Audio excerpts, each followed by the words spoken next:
Okay, so that takes us to really what I think is the most important job you are going to do in a 1920s or 30s style band, and that is to play rhythmic accompaniment, what I call rhythm guitar. All guitar should be rhythmic, but rhythm guitar is basically stock in trade.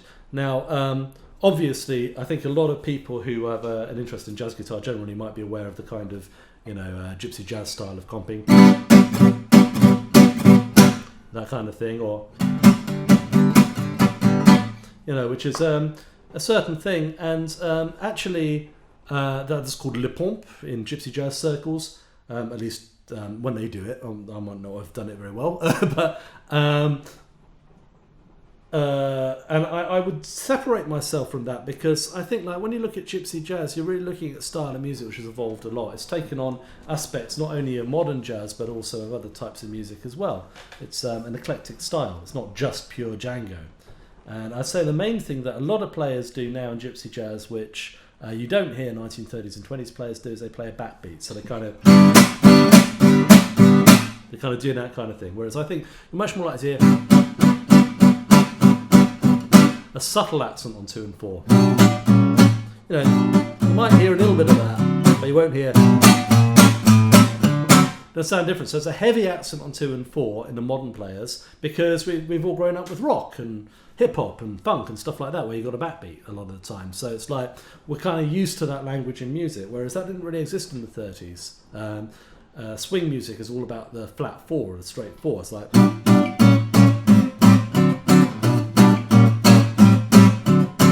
So you might have an accent, especially if you're playing faster, you might have a difference between the 2 and 4 and the 1 and 3.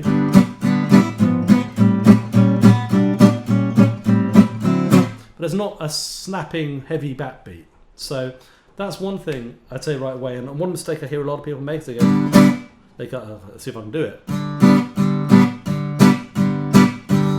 They make the 1 and 3 really soft and the 2 and 4 really loud, whereas actually it's more of a difference of duration.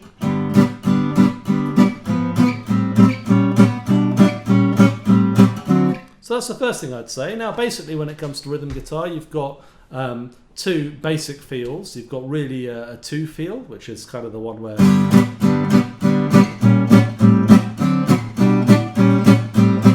that kind of thing, and you've got a straight 4 where everything is quite even.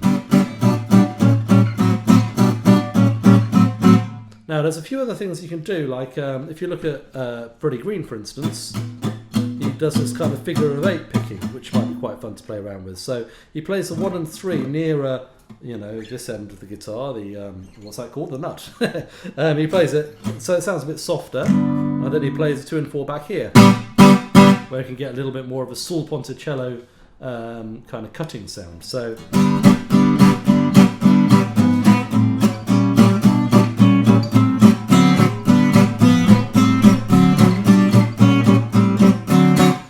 There wasn't necessarily just one way to do it. Like, people had different approaches. I don't tend to do that because, you'll see players like supporting the guitar like this as well, like with the sound hole pointing upwards, or in the case of an archtop, the F hole's pointing up towards the ceiling,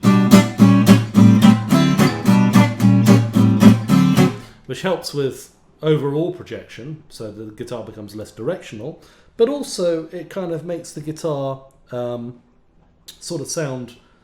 It allows the back to resonate, which is particularly important in archtops, but it also allows you to kind of get that figure of 8 thing, and the muting is a bit easier as well, I think, in that position.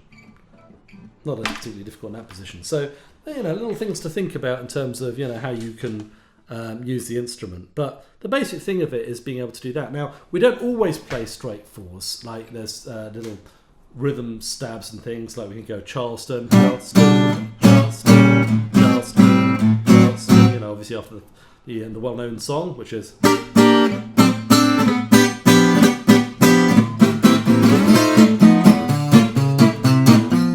Now you'll notice something I did there. I'm playing bass note, chord, bass note, chord. That's kind of a style which I picked up a little bit from Eddie Lang. It's more like stride piano or ragtime. That's quite fun, and that's particularly effective if you're playing in duos. You can do it almost like a more pianistic approach. So that's nice. And you can play like little bluesy riffs, like so that'd be good on Mood Indigo.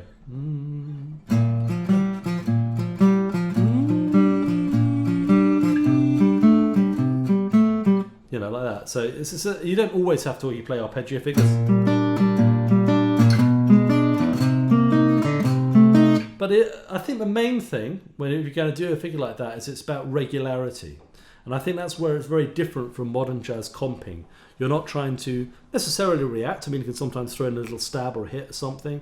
But it's more like you're actually playing like the way a drummer would. And often I'm asked to play in bands where there's no drums. So the guitar very much has that role. It has to be the drums. And in early jazz drumming, it would be like, the press roll or maybe time on the hi-hat. And later on into the bebop era, you start to hear people play that on the ride cymbal. So, but it's still that basic crotchet or quarter note pulse, which you'll hear drummers play today, on the guitar, right? You probably want me to talk about voicings a little bit. So in this case, it's worth bearing in mind that the guitar comes out of, this school of guitar playing comes out of the banjo, right? And banjo, the tenor banjo, which was the most popular one for early jazz, although people also played it in what's known as, I think, is Chicago tuning, which is more like the guitar. But most of them played in, guitar, the tenor banjo tuned in fifths, right? And you can get tenor guitars which have the same tuning, which is, if I remember correctly, C, G, D, A, which is the same as a viola or a cello. Was it cello? I don't know. Anyway, so this means that you can't play so easily these kind of little grips that we normally get on guitar. So in the end, a lot of people end up adapting the banjo voicings to guitar, which means that you end up playing a lot of open or spread triads. So for instance, this is the way I would play a G major chord. It's a second inversion spread triad voicing. Like that, right? So that's kind of the way you would play a G major chord. You can also play it like this. Your thumb over the top, which if you're leaning the guitar upwards like that in a kind of Freddie Green way, kind of encourages you not to bar, but actually to use your thumb a little bit more like Jimi Hendrix or Keith Richards. So, this is kind of leads me to another point, which is that the chords are very often not there's no sevenths in them. I think the way you tend to get a dominant seventh, you have a seventh in there or a diminished seventh, but a lot of the chords are triads. So in the minor key we play a minor triad. And if you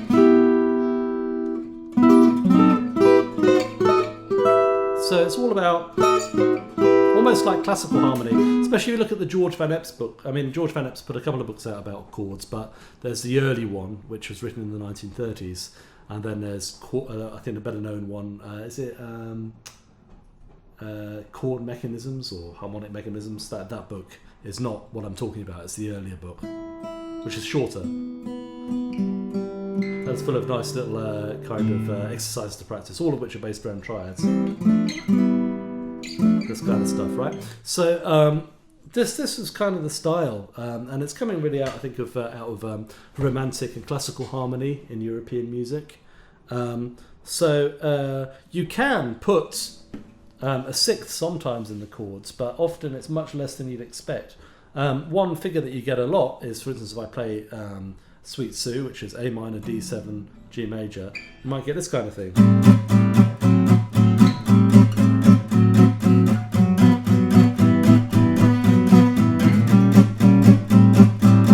So what I'm doing there is I'm actually going from the 7th down to the 6th. And they might, Barry Harris students might recognise this kind of sound from this. What was it? It's that, isn't it? Yeah. So from this exercise,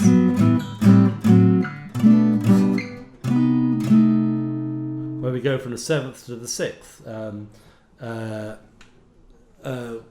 which you also hear in Bach and sort of Baroque music and all the rest of it. And that's a very common pattern. You hear that a lot in rhythm guitar. It's just a way of livening up the triads. But on the whole, I mean, you're not really dealing with major sevenths. Like if I play like rhythm guitar like this. that doesn't sound right. You know, if I play it like this, or even or, if I play, it just doesn't really gel with the style. Okay, so I'd avoid major sevenths unless you know what you're doing, unless they're resolving to sixth or to something else. You know, major sevenths are not really considered a consonant chord for accompaniment in this period. And that's something I was told right away, and it's true. Similarly, for minor chords, if you add a minor seventh to them, they always sound a bit modern, right? I mean, you don't really want that sound, so you play straight minor. Minor sixth, you want to do something a bit more colourful, although you be careful with that. I mean, I know gypsy jazz guitarists habitually play everything as a minor sixth, but that's probably not... well, I've been told off for it in the past by people who know their stuff. I think, just leave the minor chord alone. It's fine. And then, you know, obviously you get minor sevenths, but I would say like 2-5-1s, minor seventh has a different function, right? Because for a dominant. So I'm playing like, that's almost like a suspension of the dominant. But you'll find far fewer 2-5-1s in this era of music than you will in later music on the whole. So I've covered a lot of ground there, but that basically covers it as far as I'm concerned for rhythm guitar voicings. I think really learning your spread triads is like one of your best things to do. And also there are nice little cliches, like I find the Barry Harris scales very useful actually here, because I can just go up and down.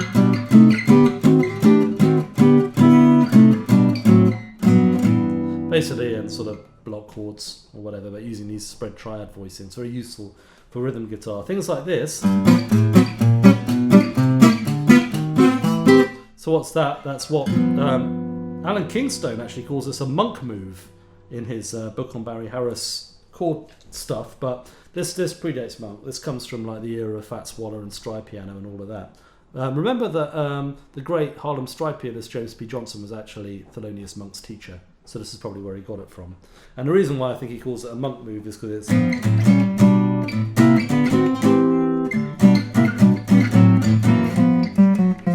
Okay, but this really has a sort of swing kind of stride piano feel about it. So start with this dominant shape, diminished shape, and then the first inversion triad, open spread. Oh, sorry, spread voicing.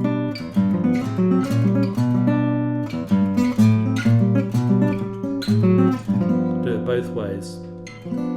Okay, so that's a really nice move, and things like Sweet Georgia Brown or the middle eight rhythm changers, it's a great way of linking one chord to the next. So if we start on E7, which is let's start on F7. Let's please the horn players.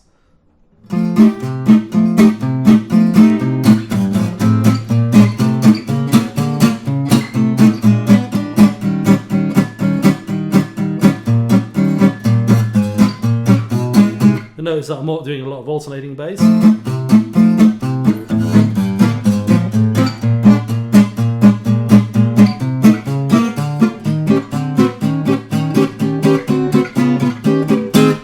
You know, and that's a really good thing to do. That's a really good little lick, and it's got me out of a lot of trouble.